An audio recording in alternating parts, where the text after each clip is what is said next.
Okay, boys and girls, standard 10 English grammar.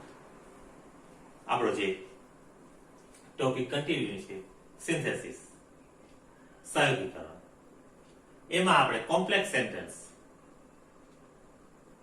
અને છઠ્ઠા નંબરનો આપણે 1 ડિગ્રી વાળો પોઈન્ટ નથી કર્યો, પણ ક્રમમાં આવે છે છઠ્ઠો નંબર, એટલે છઠ્ઠો નંબર મેં આપ્યો છે એડવર્બ ક્લોઝ ઓફ રીઝન. કારણ સૂચવાય છે. તમે why are you late? Because I missed the bus. Because કારણ કે હું બસ ચૂકી ગયો. તો કારણ દર્શાવવા માટે અત્યારે એડવર્બ ક્લોઝ ઓફ રીઝન ની અંદર તમારી પાસે 3 શબ્દ છે. Because કારણ કે, as કારણ કે, since કારણ કે. હવે ઘણાને થાય since તો આપણે સમય બતાવવા માટે વાપરીએ છીએ, as પણ આપણે સમય માટે, પણ જ્યારે એનું સ્થાન ક્યાં આવી જાય છે? શરૂઆતમાં આવી જાય છે, બરાબર ને? ત્યારે એટલે આ બે શબ્દ છે વાક્યની શરૂઆતમાં આવશે, બીકોઝ છે વચ્ચે આવશે. આ બે વાક્યો છે એ જોડાશે કેવી રીતે? શરૂઆતમાં હોય તો. જેવી રીતે ધો વાળું વાક્ય મેં તમને કરાવ્યું હતું, THOUGH, તો જો કે છતાંય, તો અલ્પ વિરામથી. આ પણ બે વાક્યો અલ્પ વિરામથી જોડાશે. તો પહેલા આપણે એની રચના જોઈ લઈએ. જે મેં તમને કીધું પહેલું વાક્ય, he missed the bus because he walked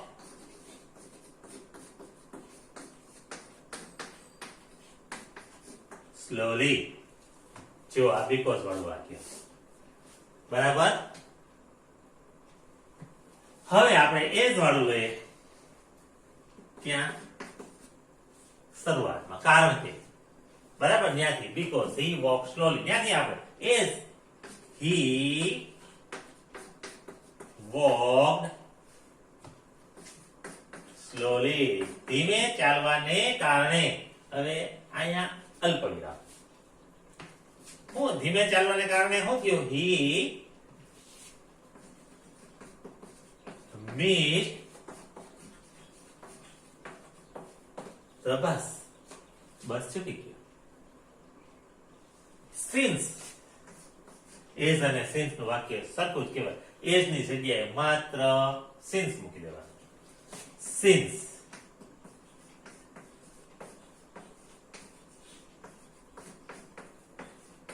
he walked slowly, he missed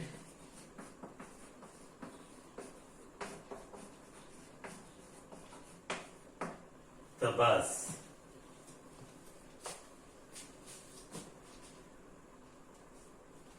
બરાબર. તો આ 3 વાક્યો આપણે જોઈ લ્યો. બરાબર. હવે અહીંયા હું લીટી કરું છું જેથી તમે વ્યવસ્થિત સમજી શકો. અને as ક્યાં આવ્યું અને since ક્યાં આવ્યું, બરાબર, જોઈ લ્યો. આ આપણે 3 વાક્યોની રચના જોઈ. હવે આપણે બે અલગ અલગ વાક્યો આપશું, એને તમારે જોડવાના છે, બરાબર.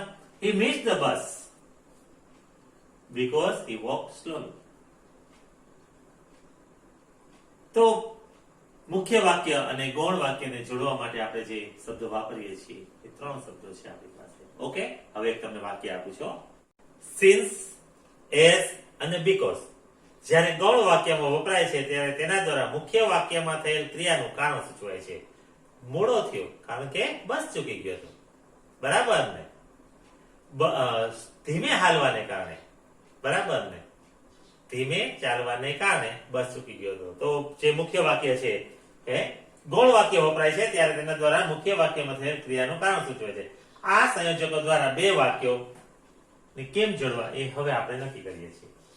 I want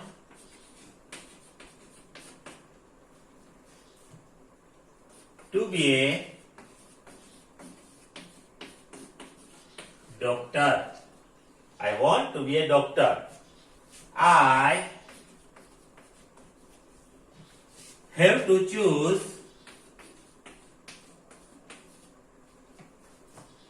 science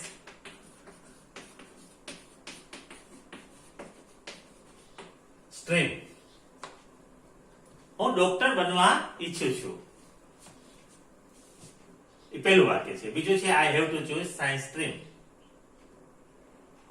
મેં સાયન્સ સ્ટ્રીમ પસંદ કરી કારણ કે હું ડોક્ટર બનવા માંગુ છું. મુખ્ય વાક્ય અને ગૌણ વાક્યનો ખ્યાલ આવી ગયો. અત્યારે મેં સાયન્સ પસંદ કર્યું છે કારણ કે હું ડોક્ટર બનવા માંગુ છું. એમ ના કહેવાય કે હું ડોક્ટર બનવા માંગુ છું કારણ કે મેં સાયન્સ પસંદ કર્યું છે. એમ નહીં. મેં સાયન્સ પ્રવાહ પસંદ કર્યો છે કારણ કે હું ડોક્ટર બનવા માંગુ છું. મુખ્ય વાક્ય છે. બરાબર? તો હવે તમને ખ્યાલ આવી ગયો. અને આપણે બીકોઝ થી પેલું વાક્ય લખતું જેમ પાછળ આપણે લખ્યું હતું. મુખ્ય વાક્ય પહેલા લખવાનું. I have to choose science stream because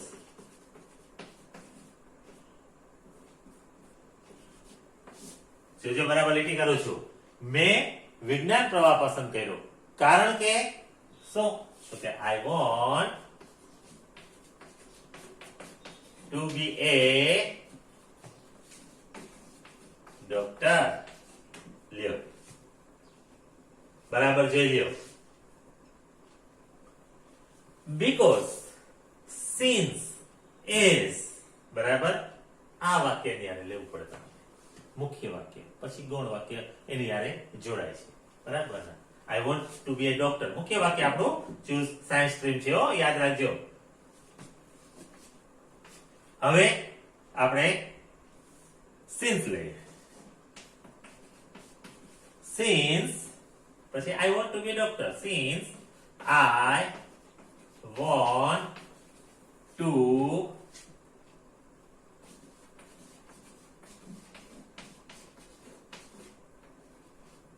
be a doctor. અલ્પ વિરામ કરો અહીંયા. હવે બીજું વાક્ય જોડો. I have to choose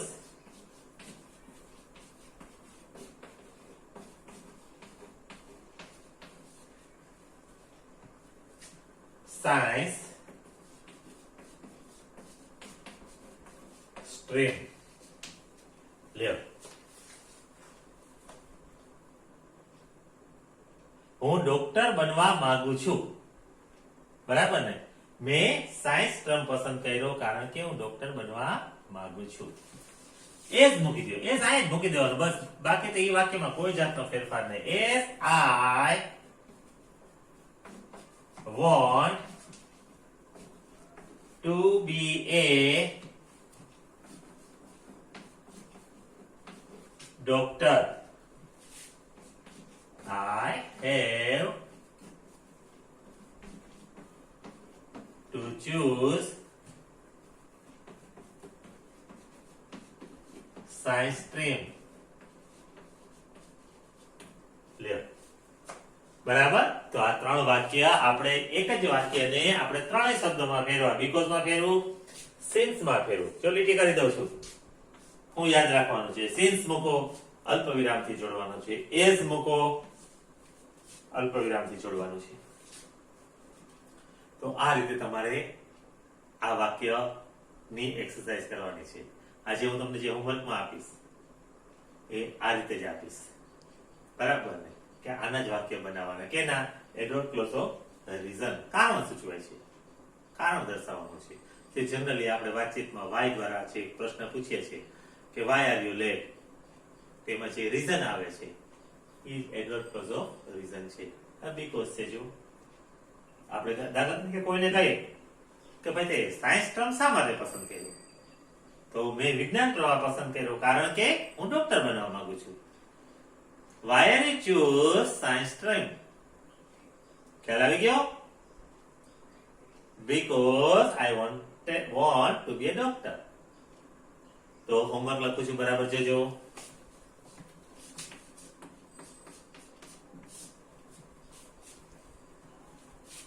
Edward clause of reason ના 10 વાક્યો લખો. કેટલા? 10 વાક્યો.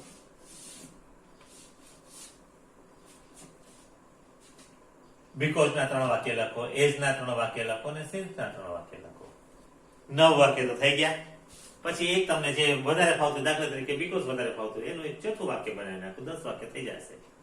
9 અથવા 10 વાક્ય બનાવો, ભલે મેં 10 અહીં લખ્યા, તમને એમ થાય કે મારે ત્રણેયના 3 વાક્ય બનાવવા, તો પણ 9 વાક્ય વેલિડ છે. ઓકે, કેટલું કરો છો એ અગત્ય નથી, પણ તમે જે કરો છો ને એ તમને સંપૂર્ણ આવડી જતું હોય તો એ અગત્યનું છે. બરાબર, 5 પાના લખી નાખો. 5 પાના લખી હું થવાનો છે? ભાઈ 3 બોલપેન કે 4 બોલપેન હાથમાં પકડીને લખતો હું. મારે લખાઈ ગયું 4 વખત, લખવું એક જ વખત, અને એનું કલાકારીગીરીમાં એ આમ 4 બોલપેન પકડી હોય એ એક આડાવડી ના થાય, એમાં જ ધ્યાન હોય. હું લખે છે ના ધ્યાન ન હોય.